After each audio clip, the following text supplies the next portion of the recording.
마가복음 5장 25절에서 34절까지 말씀입니다. 한 절씩 교독하도록 하겠습니다. 제가 먼저 하겠습니다. 12해를 혈우증으로 앓아온 한 여자가 있어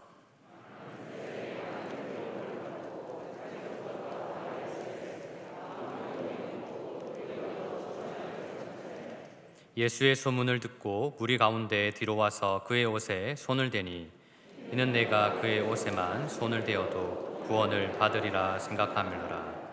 이에 그의 혈루 근원이 곧 마름에 병이 나은 줄을 몸에 깨달으니라.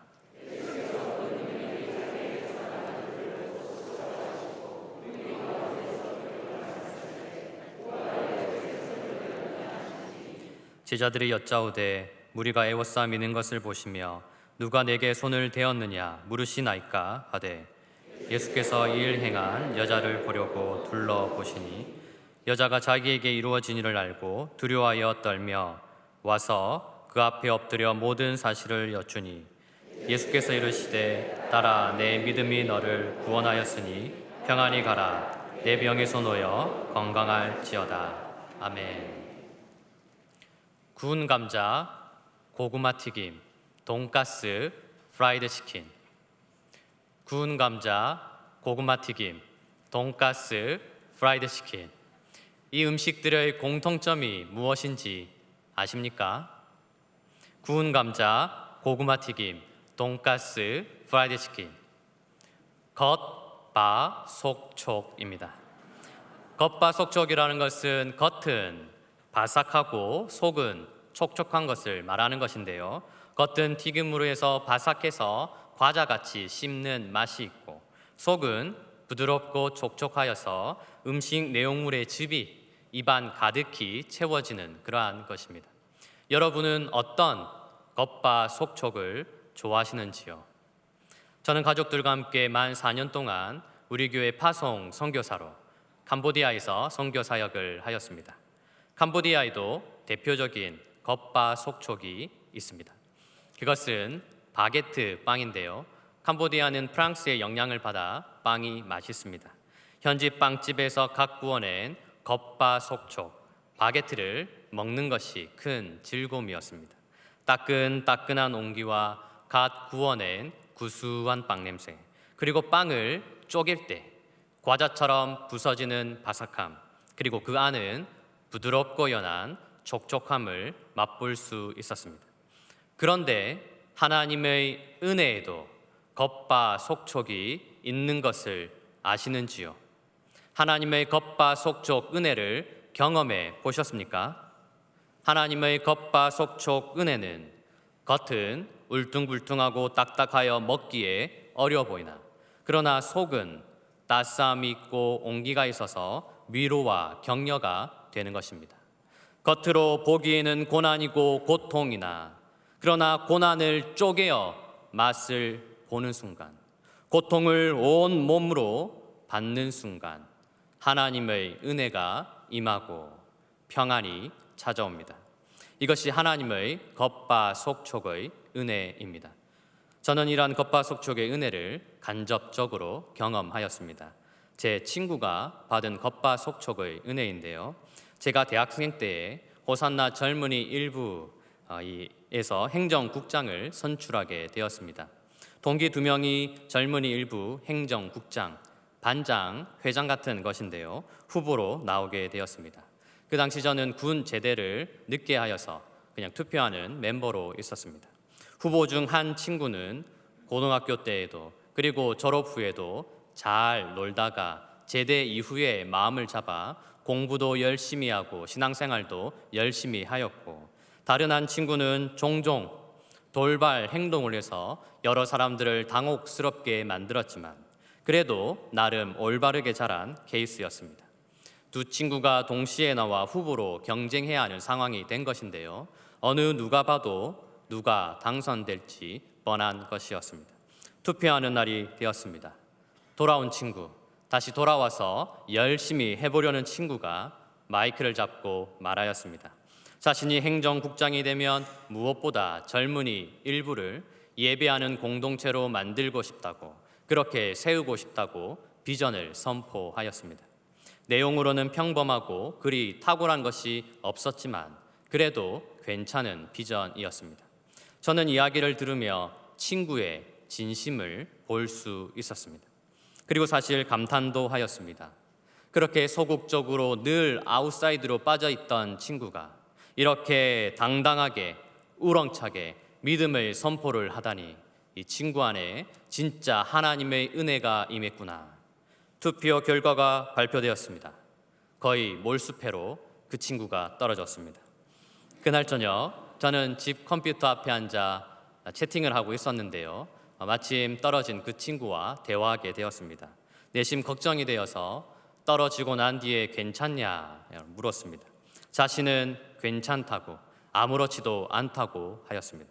그래서 더 걱정이 되었습니다. 아니 안 괜찮다. 떨어질 건 예상했는데 그렇게 떨어질 줄 몰랐다라고 그렇게 나오면 그래도 상태가 괜찮구나라고 생각할 수 있었는데 아무렇지도 않은 척, 강한 척 하는 것처럼 느껴져서 더 걱정이 된 것입니다. 그 친구가 자신의 마음을 열고 이야기를 꺼내기 시작하였습니다. 행정국장을 뽑기 위해 많은 멤버들 앞에서 자신이 선출된다면 이 공동체를 어떻게 만들고 싶은지 그렇게 이야기한 후에 마음이 너무 시원해지고 후련해짐을 느낄 수 있었다고. 사실 고등학교 졸업 후 재수, 삼수 하면서 계속 실패하여 마음속에 큰 실패감이 있었는데 공동체 앞에 선 자리에서 믿음의 고백을 함으로 하나님께서 실패로 인하여 찌그러지고 어그러진 마음을 펴주신 것 같다고 하였습니다. 저는 깨닫게 되었습니다. 하나님은 다 계획이 있으셨구나. 겉은 낙선입니다. 실패입니다. 패배입니다. 그러나 속은 더 깊은 상처를 만지시는 내면의 깊은 아픔을 어루어 만지신 하나님의 회복이 있었던 것입니다. 오늘 본문의 내용도 이와 비슷한 이야기입니다. 겉은 두려움이고 고통이나 속은 하나님의 진한 만지심이 있는 하나님의 따뜻한 사랑과 평안이 있는 이야기입니다. 그 여인을 향한 하나님의 겉바속촉 은혜의 이야기로 여러분들을 초대합니다. 12해를 혈우증으로 알아온 한 여자가 있어 많은 의사에게 많은 괴로움을 받았고 가진 것도 다 허비하였을 때 아무 효험이 없고 도리어 더 중하였던 차에 오늘 본문에 등장하는 여인을 소개하면서 그 이야기를 너무나 어둡고 안타깝게 시작하고 있습니다. 여인은 12해 동안 몸에서 피가 계속 유출되는 혈우증이라는 질병을 가졌습니다. 많은 시도를 해보았지만 아무 차도 없이 오히려 병은 더 악화되고 재산도 다 허비하게 된 인생의 마지막 장면, 절망과 죽음이 임박한 어두운 장면을 그리고 있습니다. 12해, 12라는 숫자는 성경에서 완전한, 최고의, 가득 차서 더 이상 채울 수 없는 꽉 찬, 빈 공간이나 빈 자리가 더 이상 없는 완전한 상태를 뜻합니다. 좋은 의미로 사용될 때 12는 최고, 최상, 완전하고 완벽한 것이 되지만 역으로 적용될 때 그것은 더 이상 안 좋아질 수 없는 가장 밑바닥의 어두움과 최악의 상태로 사용됩니다. 12해를 혈우증으로 앓았다라는 것은 불행히도 그녀의 아픔과 고통이 이 세상 어느 누구의 인생보다 더 좋지 못한 최악의 상황을 암시하고 있습니다. 그러므로 12해 혈우증을 앓았다라는 것은 병을 앓았던 시간이 얼마인가, 그 아픔과 고통의 기간이 얼마나 되는가 하는 시간과 기간을 말하는 것뿐만 아니라 이 질병으로 받아야 할 고통과 아픔이 얼마나 크고 중하였는지를 나타내고 있습니다. 12해 혈우증으로 인하여 가정이 깨어지고 정신적 고통을 당하며 마음의 큰 상처와 아픔을 받아야 했습니다. 이러한 아픔과 고통이 완전한 상태, 정신과 마음의 고통과 아픔이 없는 곳이 없는 가득 찬 상태. 한없이 깊은 상처와 큰 실망과 좌절, 그리고 희망과 소망은 전혀 없는 짙은 어둠으로 가득 차 있었습니다. 마음은 얼음과 같이 얼어붙어 삶을 살아야 하는 이유, 목적은 전혀 없이 그저 빈 마음으로 하루하루를 보낼 뿐이었습니다.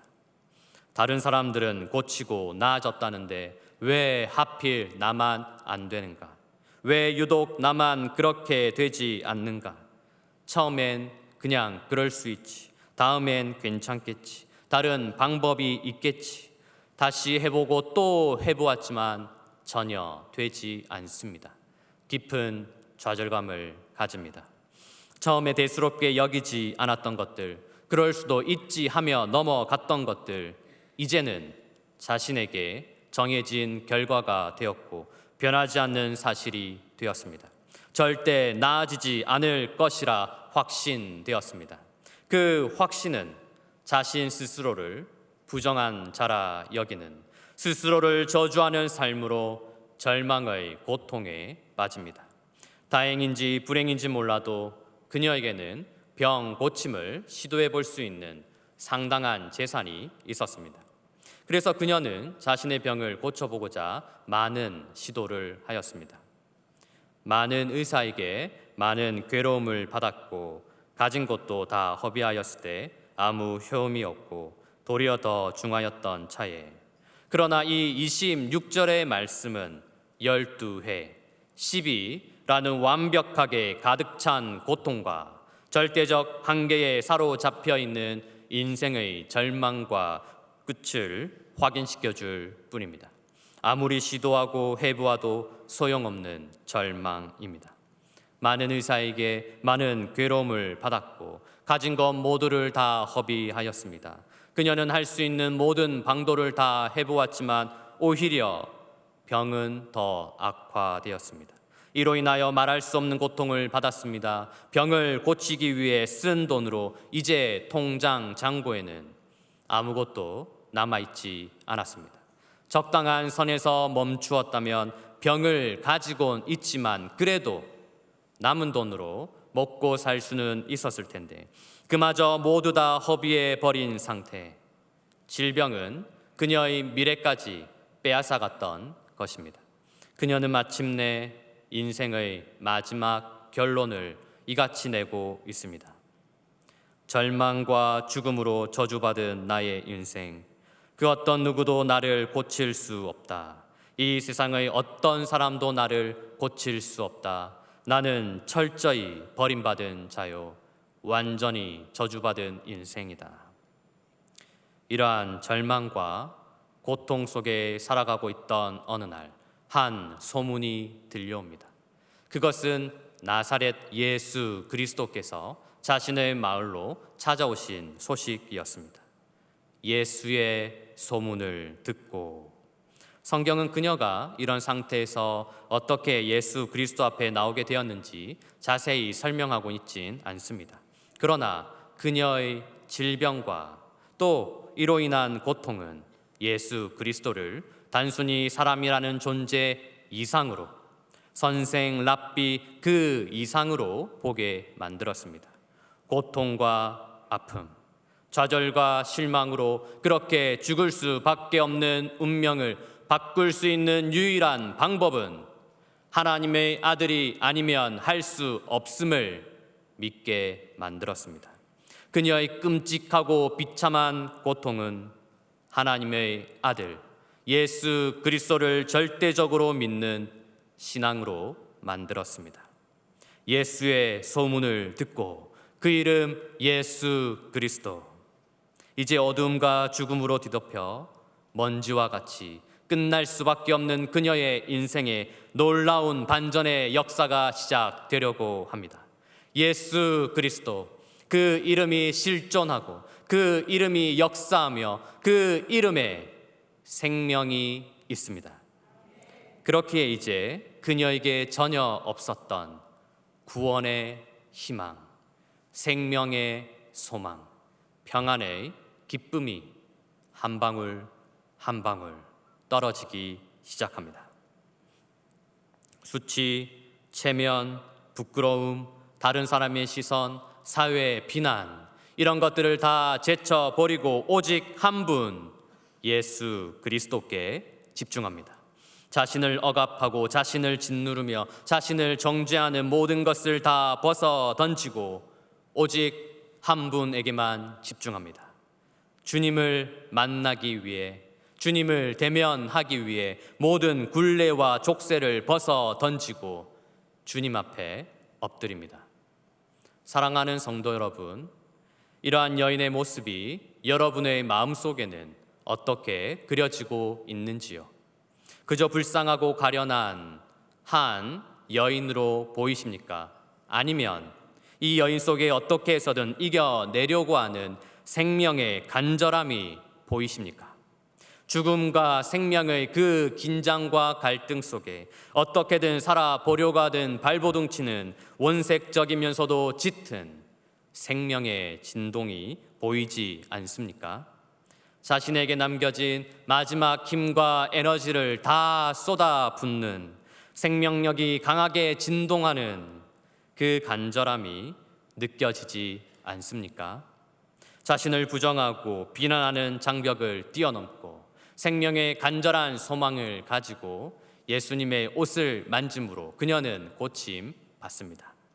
이에 그의 혈루 근원이 곧 마름에 병이 나은 줄을 몸에 깨달으니라. 정말 아름답고 감동적인 이야기입니다. 12년 동안 그렇게 괴로움을 당했던 일이 이제 맞춰졌기 때문입니다. 정말 감사하고 좋은 결말입니다. 그런데 오늘 본문은 여기에서 끝나지 않습니다. 이제 더 큰 문제와 심각한 상황이 벌어지기 시작합니다. 30절 말씀인데요. 예수께서 그 능력이 자기에게서 나간 줄을 곧 스스로 아시고 무리 가운데서 돌이켜 말씀하시되 누가 내 옷에 손을 대었느냐 하시니, 갈 길을 잘 가시던 예수님께서 갑자기 멈추어서 누가 내게 옷에 손을 대었느냐 물어보십니다. 그리고 계속 둘러보시며 찾고 있습니다. 지금 예수님께서 만들어 가시는 이 일은 제법 만만찮은 것입니다. 그녀가 누구인지 밝혀진다면 이스라엘의 부정 규례에 따라 그녀는 도저히 일어설 수 없는 마지막 결정타를 맞을 수 있습니다. 예수님은 지금 이 상황을 만들고 있습니다. 오늘 본문 이야기 속의 긴장과 갈등이 여기에서 폭발하고 있습니다. 그녀의 몸이 회복되어 좋고 예수님도 바쁘시니 그냥 지나가시면 좋은, 서로가 윈윈 할 수도 있는 그런 상황인데 예수님께서 갑자기 멈추어 날카로운 질문으로 지금의 상황을 차갑고 매섭게 만들어버린 것입니다. 누가 내게 손을 대었느냐? 주님은 왜 그녀를 부르신 것일까요? 겨우 믿음으로 결단해서 나왔는데, 어려움을 무릅쓰고 나왔는데 프로답게 받는 사람의 입장을 생각해서 몸이 회복된 여인에게 한번 사인 주며 오케이 엄지척하고 말없이 보내었다면 얼마나 좋았을까요? 그러나 이 일은 그렇게 끝나는 일이 아닙니다. 그렇게 끝나서는 안 되는 일입니다. 마지막 마무리를 위해 어떤 대가와 희생을 치르더라도, 수고와 고통이 따르더라도 반드시 정확하게 맞춰서 완성해야 합니다. 그 마침과 완성을 위하여 반드시 해야 할 것이 있습니다. 누가 내게 손을 대었느냐? 그렇게 시끄럽고 정신 없었던 상황은 한순간 고요하게 되어 다른 사람의 숨소리마저 들려옵니다. 모든 사람들이 숨죽여 그 한 사람이 누구인지 지켜보는 자리에 여인은 두렵고 떨리는 마음으로 주님 앞에 나와야 했습니다. 회복의 관점으로 오늘 본문을 나눈다면 25절에서 31절까지는 육신의 회복을, 32절에서 34절까지는 영의 회복으로 두 부분으로 나눌 수 있습니다. 31절까지 이 말씀으로 여인은 몸의 회복을 받았습니다. 그러나 아직 영의 회복을 받지 못하였습니다. 몸의 질병으로 부정한 자라 취급받으며 또 자신 스스로를 정죄하며 저주함으로 마음과 영혼은 여전히 깨져 있었습니다. 예수님은 여인의 회복이 단지 육적인 것에만 있기를 원하지 않으셨습니다. 비록 그녀가 두려움과 무서움으로 떨며 엎드려야 했지만 진정한 회복을 바라보고 계셨습니다. 주님의 옷자락을 만짐으로 얻은 회복은 몸의 회복입니다. 그러나 진정한 회복은 아닙니다. 진정한 회복은 영혼이 회복되는 것입니다. 12의 혈우증으로 고통받았던 자, 그녀에게 가장 큰 아픔과 고통은 하나님과의 관계가 끊어진 것입니다. 하나님과의 마음이 끊어진 것입니다. 스스로 자신을 부정한 자라 여기며 하나님과의 관계를 끊은 것입니다. 예수님은 그녀의 영혼의 아픔을 바라보고 계셨습니다. 예수님은 이제 여인의 깊은 상처를 만지시기 위하여 가던 길을 멈추고 회복 사역을 시작하십니다. 이 일 행한 여자를 보려고 둘러보시니, 예수님께서 여인의 영을 고치시기 위해 한 행동은 멈추어서 둘러보신 것입니다. 이 둘러보시고라는 행동은 한번 쓱 둘러보시고 그렇게 끝내는 것이 아니라 기다림이 포함되어 있습니다. 나올 때까지, 나타날 때까지 둘러보시고 또 둘러보셔서 찾아보아 나올 때까지 기다리는 것을 말합니다. 그렇게 급하고 긴박한 순간 속에도 주님은 놓치지 않으십니다. 둘러보아 찾으십니다. 아무리 바쁘더라도, 아무리 다급해도 반드시 만나야 할 그 사람을 찾고 기다리십니다. 그 사람을 만나 고치고 치유하여 회복시켜야 했습니다. 하나님의 백성으로, 하나님의 자녀로, 귀하고 거룩한 성도로 살아갈 수 있도록 그렇게 해야 하셨습니다. 기나긴 아픔의 시간, 서럽고 수치스러웠던 고통, 스스로 인생을 한탄하며 저주받은 자로 여겼던 절망, 그러나 그 어둠의 끝에 주님이 계셨습니다. 그렇게 기나긴 인고의 과정은 한 만남을 만들기 위해 그녀는 그렇게 고통 속에서 눈물로 하염없이 시간을 보내야 했습니다.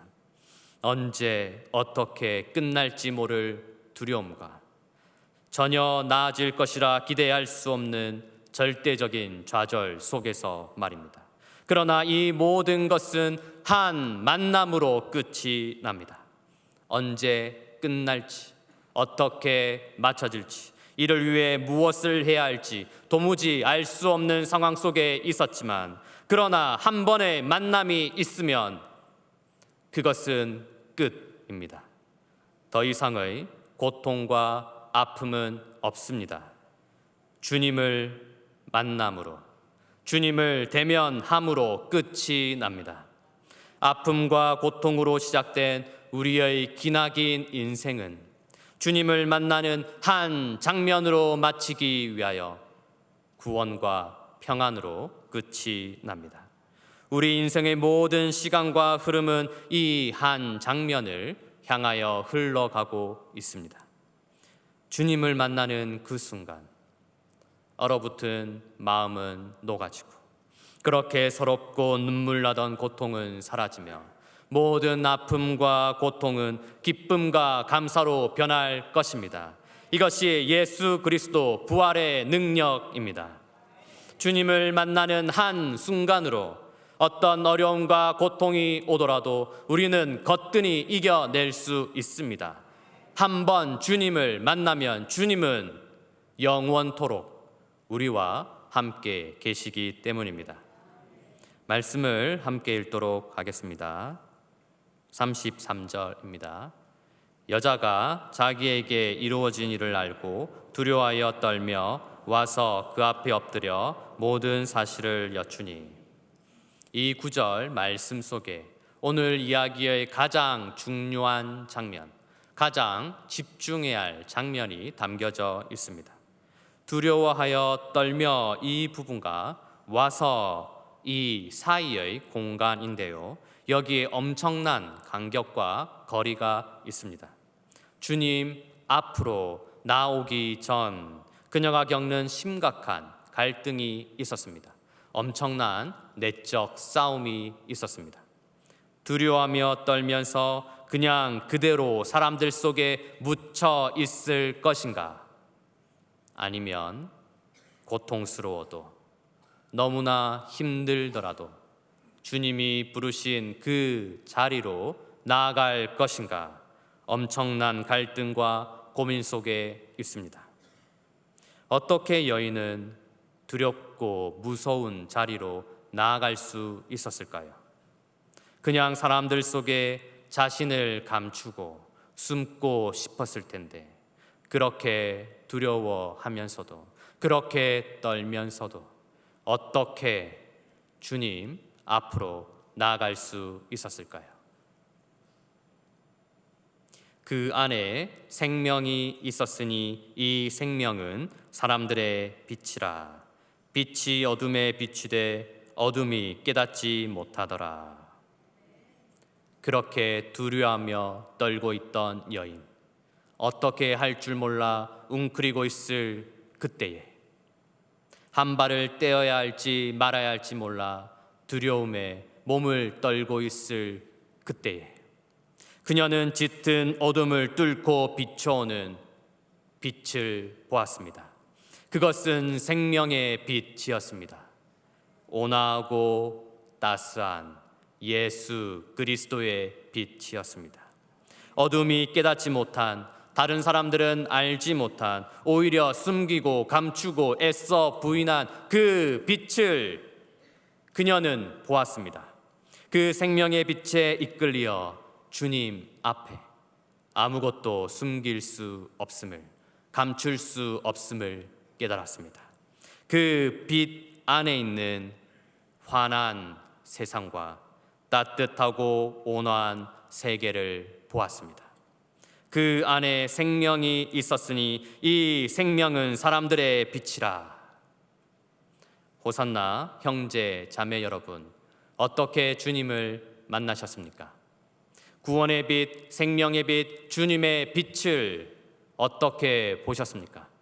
그리고 지금 여전히 어둠을 뚫고 비춰오는 주님의 빛을 보고 계십니까? 어둠 속에 자신을 묻어선 안 됩니다. 빛 대신 주님 앞으로 나아가야 합니다. 생명 대신 주님 앞으로 나아가야 합니다. 모르면 모르는 대로, 어려우면 어려운 대로, 아프면 아픈 대로, 고통스러우면 고통스러운 대로 두렵고 떨면서 지체 없이 주님 앞으로 나아가야 합니다. 괜찮은 척, 아무렇지도 않은 척, 잘하고 있는 척 해서는 안 됩니다. 정리되면, 정돈되면, 좋아지면 그렇게 하겠다고 미루어선 안 됩니다. 두렵고 떨림으로 가쁜 호흡과 쿵쾅대는 심장 그대로, 거칠고 쉴 새 없이 뛰고 있는 모습 그대로 주님 앞으로 나아가야 합니다.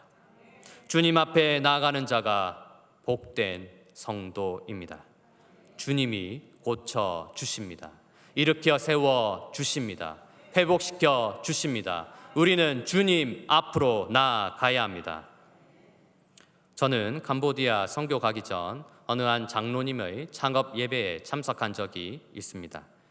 예배가 마쳐진 후 마침 그 장로님과 함께 차를 타게 되었는데, 그때 어떻게 사업을 다시 시작하게 되었는지, 감사 예배를 드리게 되었는지 듣게 되었습니다.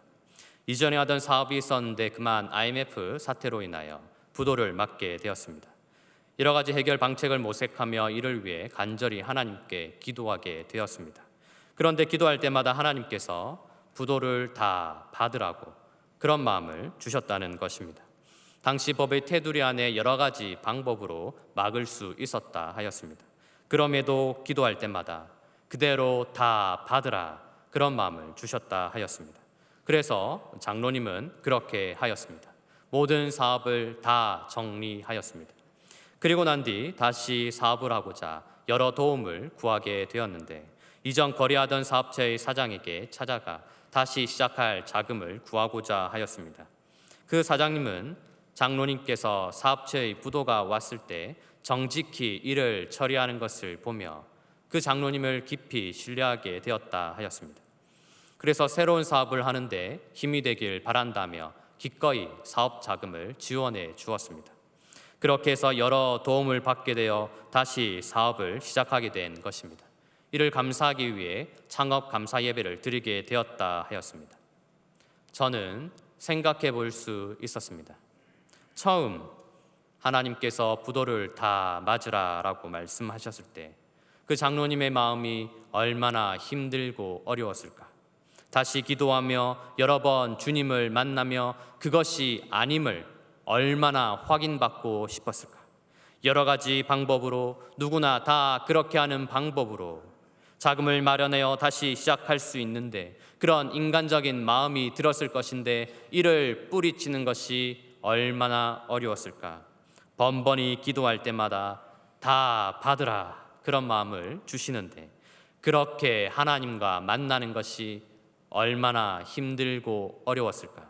그냥 기도 안 하고 말지, 외면하고 말지, 지나가 버리고 말지 이렇게 쉽게 생각할 수 있었을 텐데 그러나 쉽고 편한 것들 속에 자신을 감추지 않고 불편하고 어렵지만 끝까지 기도의 끈을 놓지 않으므로 하나님을 대면하는 만남을 외면하지 않으므로 그렇게 물고 늘어져서 끝끝내 자신을 하나님 말씀 앞에 복종하는 참된 신앙을 볼 수 있었습니다. 믿음의 한 발을 떼어 주님 앞에 나아간 멋진 신앙을 볼 수 있었습니다. 이제 다시 위대한 믿음의 여정을 시작할 호산나 용사 여러분, 12의 혈우증을 앓았다는 것의 숫자 12는 완전한 고통과 아픔, 절대적인 절망과 좌절을 뜻합니다. 인생의 앞이 보이지 않고 아무리 해도 나아지지 않는 것이 현실로 확정된 것입니다. 그럼에도 불구하고 성도는 살아가야 합니다. 성도는 살아 있어야 합니다. 이제 정말 최악이겠구나, 더 이상 나빠질 수 없겠구나 했는데 악화되고 더 안 좋아지고 절망적인 상황이 이어질 그때에 하나님의 반전은 시작됩니다. 하나님의 은혜는 불현듯 한순간 임합니다. 그때가 언제인지 우리는 알 수 없습니다. 방식도 알 수 없습니다. 이를 우리가 예상하지 못하고 알 수 없지만 그러나 분명한 것이 있습니다. 하나님은 반드시 찾아오십니다. 우리의 연약함과 무지로 인하여 하나님의 역사와 임재를 의심하거나 부정해서는 안 됩니다. 찾아오시고 임재하시고 살피시고 돌보아 주시는 하나님의 은혜를 믿어야 합니다. 겉은 고통이고 수치와 아픔, 실패이지만 그 속에서 만들어지고 열매 맺는 생명이 있습니다. 그 안에는 따뜻하고 온화한 하나님의 평안이 있습니다. 평안은 하나님과의 마음이 이어지고 연결된 상태입니다. 고난 속에서 힘들다고 하나님 앞에서 몸부림치는 자, 고통 속에서 너무 어렵다고 하나님 앞에서 모든 것을 다 쏟아내는 자, 고난 속에 하나님과 이어져 있고 고통 속에 하나님과 연결되어 있습니다. 하나님과 이어지고 연결된 믿음이 평안입니다. 진정한 회복은 영혼의 회복입니다. 영혼의 회복은 하나님과의 관계가 연결되어진 것입니다. 하나님과 우리가 연결되어졌을 때 우리는 참된 평안을 가집니다. 딸아, 내 믿음이 너를 구원하였으니 평안히 가라. 죄로 인한 우리의 인생은 완전한 고통이요 절대적인 절망입니다. 모든 인류의 실패입니다. 죽음으로 끝날 수밖에 없는 것이 우리의 운명입니다. 그러나 한 만남이면 끝이 납니다. 한 장면으로 종결됩니다. 한순간 완전히 역전됩니다. 주님을 만남으로 우리는 새로운 생명, 새로운 인생, 새로운 존재가 됩니다. 이것이 예수 그리스도 복음입니다. 사랑하는 성도 여러분, 이러하기에 이것이 성도로서 인생을 살아가는 맛이 되지 않을까요? 그렇기에 조금 더 버텨봐야 하지 않을까요? 내 삶 속에서 계속해서 이 같은 역사가 이루어지길 기도하며 오늘 하루를 감사와 기쁨으로 살아야 하지 않을까요? 이미 주님을 만났기에 구원의 능력으로, 부활의 생명으로 오늘 내가 감당해야 할 시련과 고통을 짊어지고 주님 앞으로 한 발짝 더 다가가야 하지 않을까요? 어둠을 뚫고 비춰오는 예수 그리스도의 빛과 생명으로 충만한 평안 가운데 거하는 복된 성도 되시길 주님의 이름으로 축원합니다. 기도하겠습니다.